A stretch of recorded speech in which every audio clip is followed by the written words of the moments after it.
الصلاۃ والسلام علیک یا سیدی یا رسول اللہ وعلی آلک و اصحابک یا سیدی یا حبیب اللہ یریدون لیطفئوا نور اللہ بافواہہم واللہ متم نورہ ولو کرہ الکافرون۔ کافر چاہتے ہیں کہ اللہ کا نور اپنے منہوں سے بجھا دے اور اللہ کو اپنا نور پورا کرنا پڑے، برا مانے کافر۔ اس آیت میں اللہ تبارک و تعالیٰ نے ہمارے پیارے نبی علیہ السلام کو نور اللہ کا نور فرمایا۔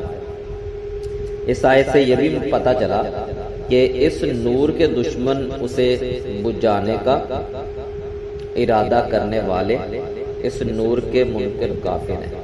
نور خدا ہے کفر کی حرکت پہ کھندہ سا، پھونکوں سے یہ چراغ بجھایا نہ جائے گا، رہے گا یہیں ان کا چرچا رہے گا، بڑے خاک ہو جائیں جل جانے والے۔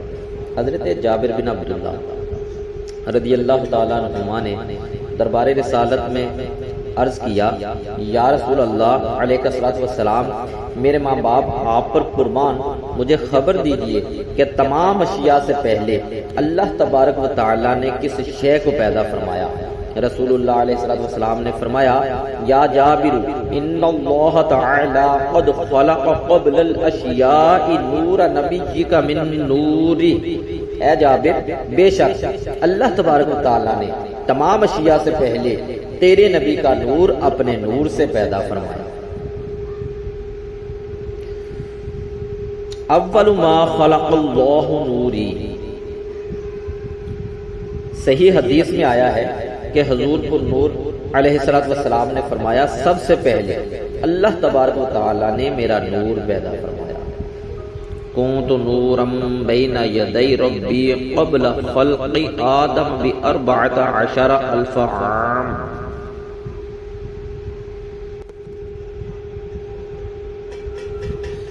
نبی اکرم صلی اللہ تعالی علیہ وآلہ وسلم نے فرمایا، میں آدم علیہ السلام کے پیدا ہونے سے 14,000 برس پہلے اپنے رب کے حضور میں ایک نور تھا۔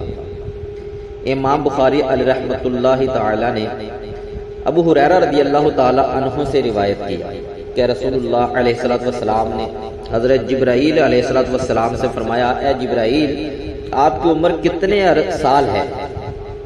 جبرائیل علیہ السلام نے عرض کیا، یا رسول اللہ علیہ السلام، اس کے سوا میں نہیں جانتا کہ ایک ستارہ 70,000 سال بعد طلوع ہوتا تھا، میں نے اسے 72,000 مرتبہ طلوع ہوتے دیکھا ہے۔ رسول اللہ علیہ السلام نے فرمایا، یا جبریل وعزتی ربی جل جلالہ انا ذالک الکوکب۔